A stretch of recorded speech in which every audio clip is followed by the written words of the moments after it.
পরকাল চাই, আমি আপনাকে চাই। আমার মুর্শিদকে বললেন, বাবা তুমি যখন আমাকে চাইলা আমাকেই পাবা, তুমি যখন পরকাল চাইলা তুমি পরকালেই পাবা। তাকে বুকের মধ্যে নিয়ে চাপ দিয়ে বললেন, বাবা তুমি বাড়ি চলে যাও, মানুষদেরকে রাস্তা পথ দেখাইতে শুরু করে দাও। আমার মুর্শিদ তিনি পীর মুরিদি ছোটবেলা থেকে পছন্দ করতেন না। মুরিদে 10 টাকা 5 টাকা দিবে, পীরে খাবে, এটা উনি ছোটবেলা থেকে পছন্দ করতেন না। কিন্তু বারবার ওনার শায়েখ, ওনার মুর্শিদ, ওনার পীর বলতেছে, বাবা সহজ সরল মানুষদেরকে রাস্তা পথ দেখাই দিতে হবে। এরপরে আমার মুর্শিদ শাহ চন্দ্রপুরী পীর কেবলা যান, তিনি কোরআন হাদিসকে রিসার্চ করে মন্থন করে কোরআন হাদিস ঘিরে তিনি 3টা রাস্তা 3টা পথ তিনি খুঁজে বের করেছেন। প্রথম নাম্বার পথ হলো তিনি আত্মা শুদ্ধির প্রতি জোর তাগিদ দেন, 2 নাম্বার দিল জিন্দার প্রতি জোর তাগিদ দেন, এবং 3 নাম্বার উনি নামাজে হুজুরের প্রতি জোর তাগিদ দিয়ে থাকে। এখন আত্মা শুদ্ধ, দিল জিন্দা আর নামাজে হুজুরি, এই 3টা রাস্তা 3টা পথ যদি আপনারা গ্রহণ করেন, আর এই গ্রহণের পরে যদি আপনাদের আত্মার উন্নতি হয়, আত্মার ময়লা পরিষ্কার হয়, আত্মা সাফ হয়, আর চোখে পানি আসে, আপনার আগের চেয়ে জিন্দেগি ভালো লাগে, তাহলে এই পথ, এই রাস্তা, এই আমল গ্রহণ করতে কোনো আপত্তি আছে? অসুবিধা আছে ভাই? উনি প্রথম নাম্বার বলেন আত্মা শুদ্ধ করো। কেন বলেন? কারণ আত্মা শুদ্ধ না হলে তার নিয়াজ শুদ্ধ হয় না, নিয়াজ শুদ্ধ না হলে তার কোন ইবাদত বন্দেগী আল্লাহর দরবারে কবুল হয় না। আত্মা হাদিসে কুচ্ছিতে আসছে যে আল্লাহ মানুষের চেহারা সুরত দেখবে না, ধন সম্পদ দেখবে না, আল্লাহ দেখে মানুষের অন্তঃকরণ অন্তরাত্মা। কি বলেন ঠিক কিনা? মানুষের আত্মা যদি পরিষ্কার থাকে, সাফ থাকে, ওই আত্মা চলে যাবে ইল্লিনে, আল্লাহর দরবারে জান্নাতে। বলেন সুবহানাল্লাহ। আত্মা যদি নাপাক থাকে, আত্মা চলে যাবে সিজ্জিনে, জাহান্নামে। এখন এই আত্মা পবিত্র করার দরকার আছে? কি বলেন দরকার আছে? দরকার আছে। কেমনে আত্মার ময়লা ধুইবেন, কেমনে পরিষ্কার করবেন, এই সিস্টেম জানতে হবে না? কি বলেন জানতে হবে না? আমার মুর্শিদ বলছেন, কামেল পীরের দিলের ফায়েজ হলো সাবান স্বরূপ, মুরিদের দিল হলো ময়লা কাপড় স্বরূপ, আল্লাহর নাম হলো পানি স্বরূপ, আর পীর নিজে হলো ধনেওয়ালা স্বরূপ। ময়লা কাপড়ে সাবান লাগাইলে, পানি দিয়া খাসলে কাপড় কি হয়? কাপড় কি হয়? যদি সারা জীবন পানি দিয়ে খাসেন, পরিষ্কার হবে? পরিষ্কার হবে? শরিয়াতও লাগবে, তরিকাও লাগবে, মারেফতও লাগবে, হাকিকতও লাগবে। কি বলেন ঠিক কিনা? তাহলে পীরের দিলের ফায়েজও লাগবে, আর আল্লাহ নামের জিকিরও লাগবে। কি বলেন ঠিক কিনা? তা আমার মুর্শিদ খুঁজে বের করেছেন, জিকিরটা হলো 2 প্রকার। কয় প্রকার? 2 প্রকার। একটা হলো শরীয়তের জিকির, একটা হলো মারেফতের জিকির, একটা হলো জলি জিকির, একটা হলো খফি জিকির। একটা হলো জোরে করে করে মুখে, আর একটা হলো আত্মার মুখে করে। এই আত্মার মুখে জিকির করে আত্মার ময়লা পরিষ্কার হয়ে যায়, আত্মা স্বচ্ছ হয়ে যায়, সাফ হয়ে যায়। এই জন্য হাদিস শরীফ আসছে, লিকুল্লি শাইইন সিকালা ওয়া সিকালাতে কুলুবি যিকিরুল্লাহ লা ইলাহা ইল্লাল্লাহ। জোরে লা ইলাহা ইল্লাল্লাহ, আরে লা ইলাহা ইল্লাল্লাহ, লা ইলাহা ইল্লাল্লাহ। আসমানের মালিক তুই আল্লাহ, জমিনের মালিক তুই আল্লাহ, লা ইলাহা ইল্লাল্লাহ। হায়াতের মালিক তুই আল্লাহ, মওয়াতের মালিক সেই আল্লাহ, লা ইলাহা ইল্লাল্লাহ, লা ইলাহা ইল্লাল্লাহু মুহাম্মাদুর রাসূলুল্লাহ। আল্লাহ রাসূল বলেন প্রত্যেকটা জিনিস পরিষ্কার করার সিস্টেম আছে, রেট আছে, নিয়ম আছে, প্রসেস আছে। আর তোমার আত্মার ময়লা পরিষ্কার নিয়ম হলো আমার আল্লাহ নামের জিকির। এখন আল্লাহ নামের জিকির দ্বারা দিলের ময়লা ধুইবেন, কোন অসুবিধা আছে? সমস্যা আছে? এখন এই জিকিরটা কোন জিকির? হাদিসে লেখা আছে আদম সন্তান যখন জিকির করে তখন তার কাছ থেকে শয়তান চলে যায়। আমরা অনেক সুন্দর করে জোরে জোরে আওয়াজ করে জিকির করছি না ভাই? এখন কি আমাদের মধ্যে শয়তান আছে? কি বলেন আছে? কিন্তু হাদিস কোরআন প্রমাণ করেছে যে না, তোমার ভিতরে এখনো শয়তান আছে। তার কারণটা কি? আমরা যে জিকিরটা করছি এই জায়গার নাম কি? কি নাম? মুখ বা ঠোঁট, ঠিক কিনা? আর শয়তান বসা কোথায় বলেন তো? সুদূরের মোকামে। শয়তান বসা ভিতরে, জিকির করছেন মুখে।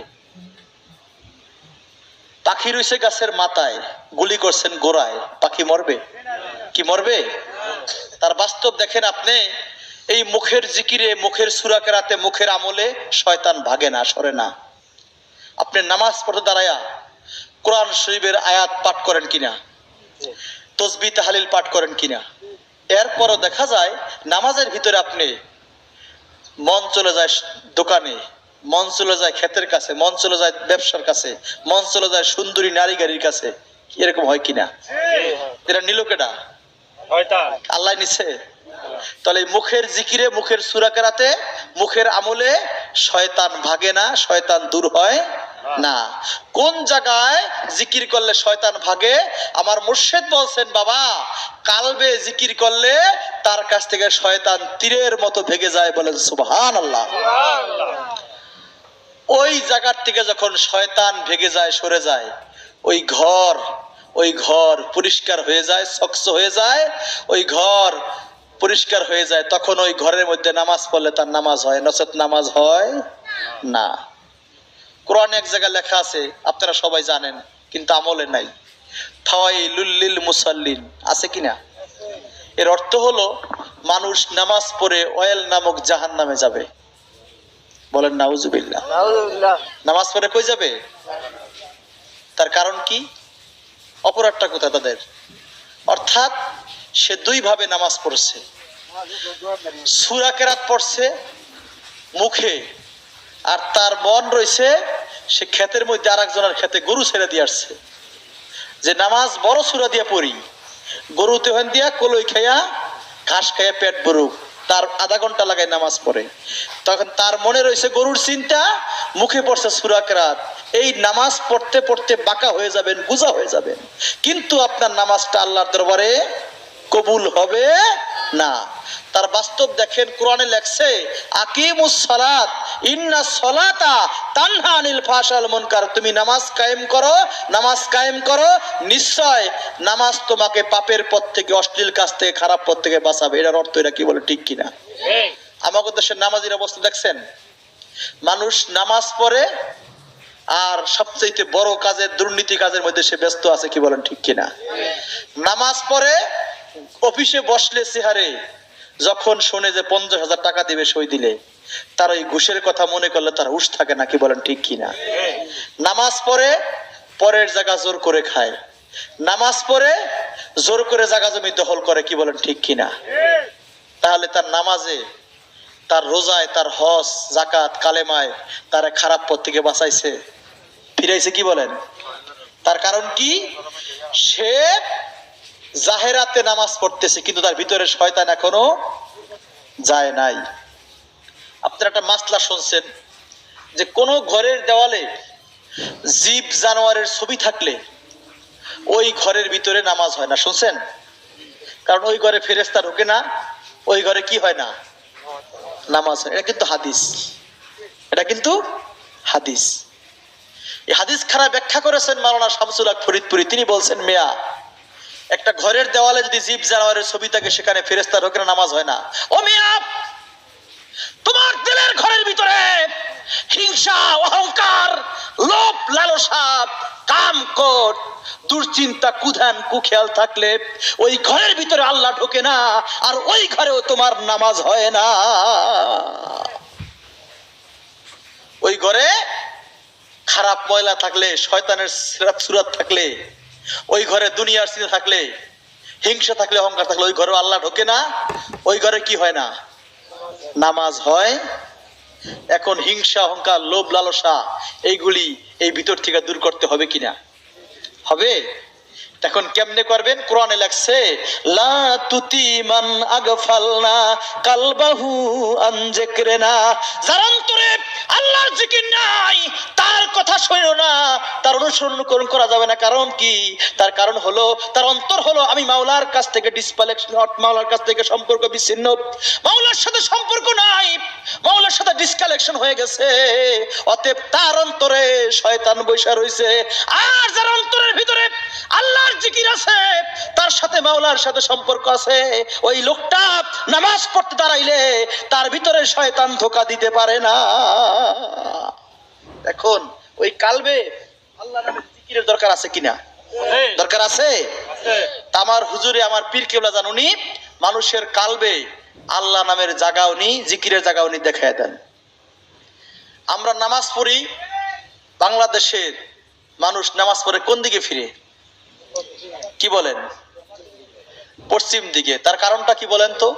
বাংলাদেশের পশ্চিমে হলো মক্কা শরীফ, কাবা ঘর, বুঝেন নাই?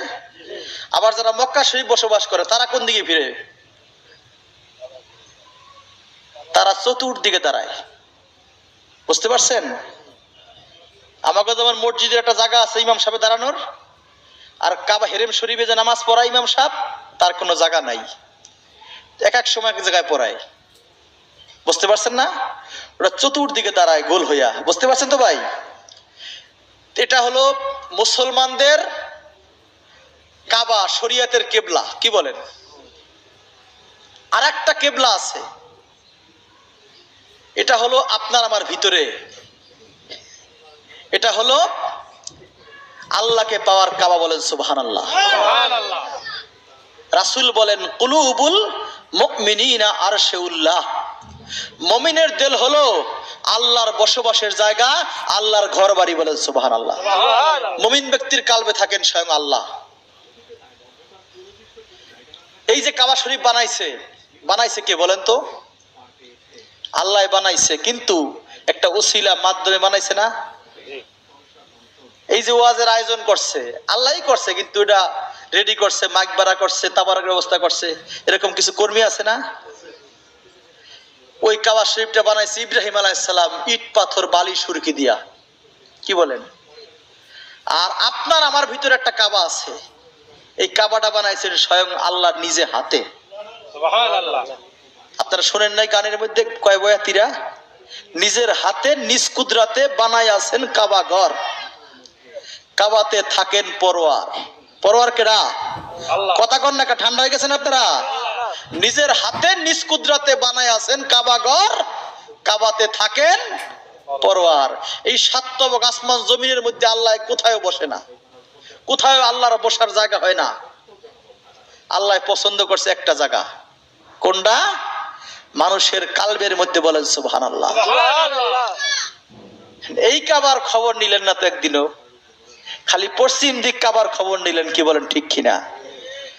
এই দিকে বডি ফিরাইতে হবে, আপনার মন রাখতে হবে ওই কাবার দিকে, ওই কাবার দিকে থাকে আল্লাহ, ওই ঘরের দিকে খেয়াল করবেন, মুখে পড়বেন সূরা কেরাত, আর শরীর ফিরাইবেন পশ্চিম দিকে। এই অবস্থায় নামাজ পড়লে আপনার নামাজের মধ্যে শয়তান ধোঁকা দিতে অসম্ভব পারবে না। কি বলেন? ঠিক কিনা? আর মন যদি দোকানের দিকে দেন তাহলে নামাজ হবে না। দেখুন এই যে কাবা ঘর, এই যে আমাদের ভিতরে কাবা ঘর আছে, এই ঘরটা চেনার দরকার আছে নি?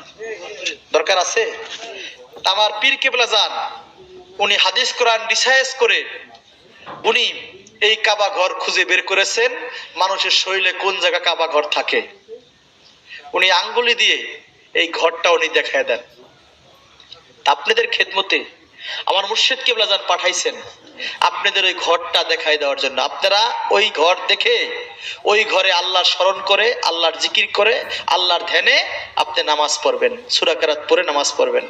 দেখবেন যে আপনার 40 বছরের আগের নামাজ আর বর্তমানের নামাজের মধ্যে অনেক পার্থক্য থাকবে। কি বলেন, ঠিক কিনা? আগে জীবনে চোখে পানি আসবে না, আসে নাই, এখন পানি আসবে, কারণ আপনি জায়গা চিনছেন। বুঝতে পারছেন না ভাই? এখন এই জায়গাটা চিনতে, এই ঘরটা চিনতে এবং এই কালবে জিকির করতে, আল্লাহর স্মরণ করতে কোনো আপত্তি আছে? সমস্যা আছে? তা আমার মুর্শিদ কিবলা জান উনি এই আঙ্গুলি দিয়ে এই জায়গাটা দেখাই দেন, আপনাদেরকে আমরা দেখাই দিব। আমরা কিন্তু কোনো পীর না। আমার পীর মুর্শিদ কিবলা জান দয়াল শাহচন্দ্রপুরী, উনি আমাদের পীর, কিন্তু উনি আমাদেরকে পাঠাইছেন এখানে আপনাদের খেদমতে, যে আপনি আমার পক্ষ থেকে এই কাজটা করবেন, দেখাই আসবেন। আপনাদেরকে আমরা দেখাই দিয়ে যাব, আপনারা দেখাই নিয়ে আমল করবেন, কাজ করবেন। যদি এই কথা আর কাজে মিল হয় তাহলে চন্দ্র পাড়া যাইতে আপনাদের কোনো আপত্তি আছে? সমস্যা আছে? আর এই জিকিরের সবক নিয়ে এই ঘর চিনের পরে যদি আপনার উন্নতি না হয়, পরিবর্তন না হয়, আমার মুর্শিদ বলেন এই তরিকা ছেড়ে দিয়ে হক তরিকায় চলে যাবেন, তাতে আমাদের কোনোই আপত্তি নাই। এটা আমাদের ব্যবসা না। মিয়া ভাইরা, বর্তমান যুগটা অনেক কঠিন, অনেক ফিতনা ফাসাদ বালা মুসিবতের যুগ। কি বলেন, ঠিক কিনা? এই সময় যদি কোনো মানুষ আল্লাহর ওলির সাথে সম্পর্ক রাখে, মোহব্বত রাখে, যোগাযোগ রাখে, আল্লাহর ওলির খাতিরে, ওলির সম্মানে, ওলির ইজ্জতে আল্লাহ কঠিন বিপদ থেকে রক্ষা করতে পারে। কি বলেন, ঠিক কিনা? যদি মিথ্যা কথা বলি, আল্লাহ এর জন্য বিচার করে কিয়ামতের দিনে। আমি ঢাকায় ফকিরা বলে কিছুদিন জলসা করেছি। তা আমার পীর কিবলা জানের ওখানে একটা বসার স্থান আছে। তা আমাদের এক জাকের ভাই, ওনার একটাই মাত্র মেয়ে। ওই মেয়ে অসুস্থ হয়ে পড়লেন, হোলি ফ্যামিলি হাসপাতালে তাকে ভর্তি করানো হয়েছে। ডাক্তার পরীক্ষা নিরীক্ষা করে দেখলেন যে মেয়ের হাড্ডির ভিতরে ক্যান্সার হয়ে গেছে। ডাক্তার রিলিজ দিয়ে দিছে, বলছে আপনি বাড়িতে নিয়ে যান, সে যা খাইতে চায় খাওয়ান। এর অর্থ বুঝতে পারছেন না ভাই? রোগী আর বাঁচবে না, হায়াত বেশি দিন নাই। তুমি দিশাহারা হয়ে গেছে, হারে কি করলাম জীবনে, আমার একটাই সন্তান মেয়ে, তাও চলে যাবে। উনি দিশাহারা হয়ে উনি চন্দ্রপাড়া হুজুরের শরণাপন্ন হলেন। চন্দ্রপাড়ার বর্তমান হুজুর, উনি মিরপুরে বসেন, মাঝে মাঝে মিরপুরে বসেন। এক নম্বরে উনি কান্নাকাটি করতে করতে হুজুরের কাছে আসলেন, এসে হুজুরের সাথে দেখা করলেন। উনি হুজুরের সামনে বসে চোখের পানিগুলো ছেড়ে ছেড়ে কাঁদতেছে আর বলতেছে, হুজুর আমি তো আল্লাহর জীবনে দেখি নাই, আমি রাসূলকে দেখি নাই, আমি শুনছি আপনার ভিতরে আল্লাহ রাসূল লুকায় আছে। হুজুর আপনি আমাকে একটা ফয়সালা দেন, আপনি আমার জন্য একটু দোয়া করেন, আমার মেয়ে জানি সুস্থ হয়ে যায়। ভাইয়েরা, আমার মুর্শিদ লোকটার কান্না দেখে তিনি সহ্য করতে পারলেন না। তাকে 2 বার জিজ্ঞাসা করলেন ডাক্তার কি বলেছে। উনি কাঁদতেছে আর বলতেছে, হুজুর ডাক্তার আমার মেয়েকে রিলিজ দিয়ে দিয়েছে, আমার মেয়েকে ডাক্তার রাখতে চাচ্ছে না। ওই লোকটা হাউমাউ করে কাঁদতেছে, হুজুর আপনি আল্লাহর কাছে বললেন আমার মনে হয় আমার মেয়ে সুস্থ হবে।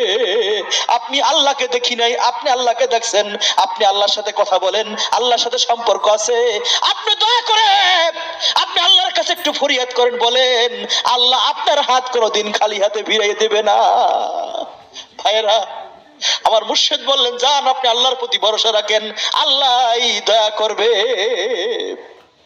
আমার মুর্শিদ ওনাকে বললেন আপনি বাড়ি নিয়ে যান, বাড়িতে নিয়ে অন্য হাসপাতালে তাকে চিকিৎসা করান। ওই ভদ্রলোক আমার মিয়া ভাই, তিনি কি করলেন, স্কয়ার হাসপাতালে নিয়ে তাকে ভর্তি করাইলেন। স্কয়ার হাসপাতালে নিয়ে ভর্তি করানোর পরে ডাক্তার পরীক্ষা নিরীক্ষা দিয়েছে, টেস্ট দিয়েছে, বিভিন্ন ভাবে তাকে চিকিৎসা চলতেছে।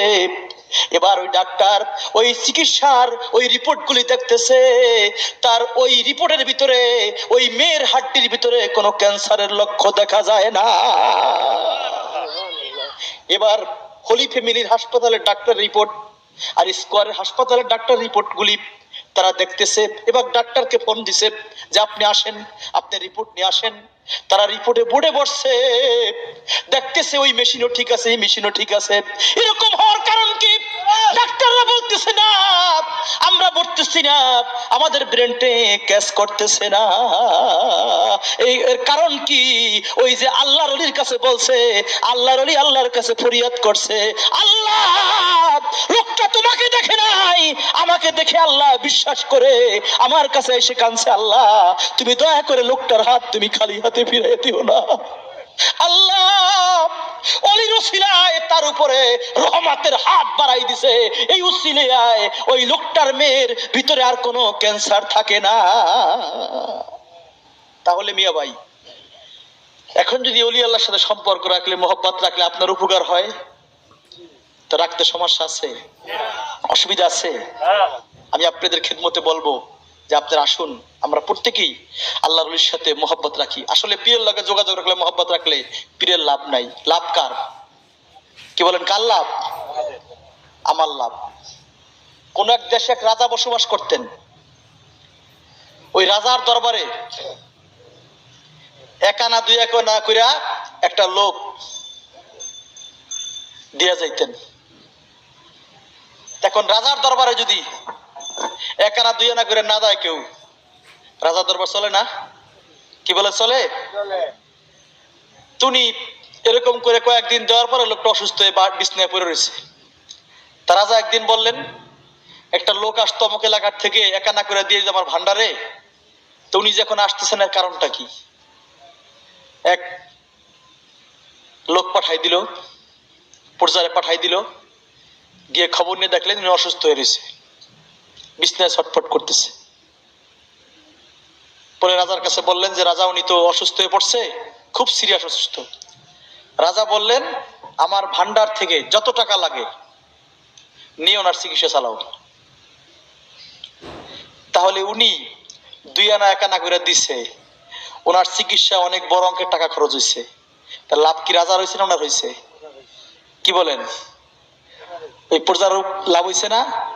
তা পীরের বাড়ি আপনি 10 টাকা 5 টাকা দেন, এই জন্য পীর কিন্তু বয়ে থাকে নাই, এটা নেওয়ার জন্য সে পাগল না। কি বলেন, ঠিক কিনা? লাভ কার? আমার লাভ, পীরের কিছু লাভ না। অনেক লোক ভাই একটা কাঁঠাল লইয়া যায়, চিন্তা করে এই দেশে অনেক কাঁঠাল হয়, আরে আমি আমার কাছে কাঁঠাল হইছে, আল্লাহ আমার বাবার বাড়িতে লয়ে যাই, বাবারে খাওয়া মুনিয়া। আসলে নিছেন বাবার নাম লইয়া, বাবারে খাওয়াইবেন, খায় কারা? জাকেররা খায়। নাম হলো বাবার, কাম হলো আমাকে। কি বলেন, ঠিক কিনা? আপনাদের দেশে পূজা হয় না ভাই? এই যে দুর্গা পূজা হয় না, দেখবেন দুর্গা পূজার সামনে অনেক সময় খাবার দেয়, মিষ্টি দেয়, দামি ছানার মিষ্টি দেয়, ফল দেয়, নারকেল দেয়। কি দেয় কিনা? কালিতে খায়? কালিতে খায়? খায় কেটা কত? পূজা করার পরে ওরা দিয়ে একটা সবাই মিলাইয়া একটা প্রসাদ বানায়। আমরা কই তাবারক, নাকি বল? ওরা কি কয়? প্রসাদ। ওটা ভাগ করে সবাই একটু করে তাবারক দিয়ে দেয়, নাও পূজা করছো তোমরা, যাও একটু তাবারক নিয়ে যাও। নাম হলো কালীর, কাম কাগো মানুষের। পীরের হলো নাম, কাম হলো আমাগো। কি বলেন, ঠিক কিনা? বর্তমান বাজারে গরুর মাংসের দাম বেশি না ভাই? এই গত 1-1.5 মাস আগে আমার হুজুরে ইন্ডিয়ার থেকে গরু আনছে, 100 গরু, বড় সার গরু। কেন? আমাদের দরবারে কিছু একটা অনুষ্ঠান গেছে কয়েকদিন আগে, জলসায় ওরস পাকে শাহচন্দ্রপুরী, এই বড় ওরস হবে, এইটার প্রস্তুতিমূলক একটা অনুষ্ঠান হয়, ওইখানে পরামর্শ জলসা। ওইখানে তিনি 100 গরু কিনে আনছে, 10,000 টাকা সরকারের ভ্যাট দিয়ে আনতে হয়েছে, কারণ দেশে বর্তমান আইনকানুন খুব কড়াকড়ি। কি বলেন, ঠিক কিনা? তা উনি আনছে কেন? মানুষকে খাওয়ানোর জন্য। এটা ওখানটা সুন্নাত। কি বলেন, ঠিক কিনা? খালি পাঞ্জাবি গাইতে কিন্তু সুন্নাত না, মানুষের খাওয়ানো কি সুন্নাত। তার নাম হলো পীরের, কাম হলো আমাগো। কি বলেন, ঠিক কিনা? এখন আমি আপনাদের খেদমতে বলবো, তর্ক করলে অনেক কিছু করতে পারবেন, জীবনে কিছু লাভ করতে পারবেন না। পারবেন? আসেন আপনি আল্লাহর ওলির কাছে যান, দেখেন, বুঝেন, তরিকা নেন। আমার মুর্শিদ বলেন, তরিকা নেওয়ার প্রতি খবর না হয়, এই তরিকা ছেড়ে দিয়ে হক তরিকা চলে যান, আমার কোনো আপত্তি নাই, এটা আমার ব্যবসা না, কি বলেন ঠিক কিনা? এই তরিকার প্রতি আহ্বান রাখলাম, আপনারা আজকে মোনাজাতের পরে আমাদের সামনে আগায় আসবেন। আমার মুর্শিদের পক্ষ থেকে ওই কাল্ট জায়গাটা, আল্লাহ নামের জিকিরের জায়গাটা, ধ্যানের জায়গাটা আমরা দেখাই দিব। এই পথে হাঁটবেন, এই পথে চলবেন, এই পথে আমল করবেন। আল্লাহ দয়া করলে আপনার ভিতরে খবর হবে। আর আপনার পীর যদি কামেল হয়ে থাকে তাহলে আপনার এই গ্রাম, এই বাড়ি এর ভিতরে খবর হবে। আপনি দেখবেন, বুঝবেন, অনুভব করতে পারবেন, কি বলেন ঠিক কিনা? কারণ আল্লাহ বান্দার বাড়ি চেনে, চেনে কিনা? রাসূল বাড়ি চেনে, চেনে কিনা? যদি বলে যে না, আল্লাহ যদি বলে যে হেই চন্দ্রপাড়ার আল্লাহর ওলি আমার বন্ধু চলো অমুকের বাড়ি যাইতে হবে, তাহলে সেও আপনার বাড়ি চিনতে পারে, কি বলেন ঠিক কিনা? এরকম অনেক জাকের মেয়েদের বিপদে আপদে পড়লে, মুসিবতে পড়লে, সমস্যায় পড়লে আল্লাহর কাছে কান্দে, আল্লাহ দেখা যায় তার অলির মাধ্যমে একটা ফায়সালা করে দিয়ে যায়, কি বলেন ঠিক কিনা? আমাদের এক চন্দ্রপাড়ার জাকের, সে তার খামার, মুরগির খামার আছে, প্রত্যেক রাত্রে চুরি হয়, মুরগি চুরি হয়। তিনি হুজুরের কাছে বলে আসছে, হুজুর আমার খামারে মুরগি চুরি হয়, ব্যবসায় লস হইতেছে। তা হুজুরে একটু চুপ থেকে মাথা জাগায় বললেন, যান, আল্লাহ দেখে রাখবে। বুঝতে পারছেন তো ভাই? কে দেখে রাখবে? আল্লাহ দেখে রাখবে। এখন 2 দিন পরে ভাই সইয়া দেখতে আছে যে ওনার খামারের মধ্যে কে যেন রাত্রের বেলা, খামারের মাঝখানে ভাই গলি থাকে না, 2 পাশে থাকে খামার, মাঝখানে চলাচলের জায়গা থাকে, কি বলেন ঠিক কিনা? দেখ কে যেন রাত্র 2টার সময় হাঁটতেছে ভিতরে। চোরে কয় সর্বনাশ, তো পাহারার লোক রাখছে, কিন্তু ওই লোকটা কিন্তু আসলে পাহারার লোক রাখে নাই। কে পাহারা দিয়েছে? এখন চোরে জিজ্ঞাসা করলো মারিয়ালার কাছে, ভাই আমি রাত্রে গেছিলাম আমার আত্মীয় বাড়িতে অসুস্থ দেখার জন্য, এখানে যাইতেছিলাম, দেখলাম আপনার খামারের মধ্যে কি যেন হাঁটতেছে, ভাই আপনি কি কোনো পাহারার লোক রাখছেন? কয় না তো ভাই। কয় না, আমি দেখছি একটা পাহারার লোক। কয় কেমন দেখছেন বলেন তো একটু? কয় দেখলাম স্বাস্থ্য ভালো, পাঞ্জাবি গায়ে, টুইময় দেওয়া, ভিতর দিয়ে হাঁটতেছে। উনি বাড়িতে গিয়ে হাউমাউ করে কাঁদতেছে আর বলতেছে, আমার পীরের কাছে বলছি, আমার পীরই তো আমার খামার পাহারা দিছে। যাই হোক মিয়া ভাই, আলোচনা করলে সারা রাত্র করা যাবে। এই চন্দ্রপাড়া তরিকা নিয়ে অনেকে প্রমাণ পেয়ে তরিকা নাই, কি বলেন ঠিক কিনা? আমার বাড়ি হলো বরিশাল, আমাদের এলাকায় একটা থানা আছে, নাম হলো মেহেন্দিগঞ্জ। নাম শুনছেন না? এই মেহেন্দিগঞ্জে আমাদের চন্দ্রপাড়া ভক্ত আছে, নাম হলো নজর আলী। এই নজর আলী চন্দ্রপাড়া তরিকা নেওয়ার পরে বাজারে ঘাটে বিভিন্ন জায়গায় গিয়ে তরিকার কথা বলে, আর এলাকার মানুষ ভাই রাগ হয়ে যায়। বুঝেন নাই ভাই? চন্দ্রপাড়া তরিকার কথা কইলেই মানুষ ভাই আর ভাল লাগে না, কি বলেন ঠিক কিনা? তো নজর আলী তরিকা নিছে, এই হলো অপরাধ। এরপরে কি করছে ভাই? বাড়িতে একটা খান্না শরীফ করছে, এই হলো আরো অপরাধ। এলাকার মাতবাররা, সর্দাররা এক হইয়া, ইমাম সাহেব মসজিদের হুজুর এক হইয়া বাজারের মধ্যে ঘোষণা দিয়ে দিল, ডিক্লার দিয়ে দিল, এই নজর আলী মারা গেলে এই গ্রামের কোন মানুষ জানাজার নামাজ পড়বে না, জানাজার নামাজে যাবে না, আর কোন আলেম ইমামতি করবে না। এলাকায় একটা থাকে না ভাই, একটা কমিটি থাকে না? নজর আলী আবার খাড়াই পাশে কয়ে দিল যে আমার পীর শাহ চন্দ্রপুরী যদি সত্য হয়ে থাকে তাহলে তোমাদের জানাজা লাগবে না, আমার পীর আমার জানাজার নামাজে ইমামতি করে। বলেন সুবহানাল্লাহ। এবার খেলা শুরু হয়ে গেল, কি বলেন ঠিক কিনা? এবার কোন খেলায় কারা জিতবে দেখা যাবে, কি বলেন ঠিক কিনা? হে কয়ে দিছে কি ইমামতি করবে না, কোন মুসল্লি যাবে না, আর হে বলে দিছে ইমামতি আমার পীরেই করবে, কারণ আমার পীর তো কামেল সত্য পীর। আমি ভুয়া পীরের কাছে, ভণ্ড পীরের কাছে, আমি মরা পীরের কাছে যাই না, কি বলেন ঠিক কিনা? এই প্রচার করতেছেন, এই ঘোষণা দিয়ে দিচ্ছেন। উনি বাড়িতে একটা ওয়াজ দিচ্ছে, এরকম ঘরোয়া জলসা, বুঝেন নাই ভাই? তো ওখানে আলেম যাবে, আলেমরা হুজুরের সাথে দেখা করতে গেছে, বাবা আমরা তমক দেশে যাব ওয়াজে, দয়া করেন আমাদেরকে দোয়া করে দেন।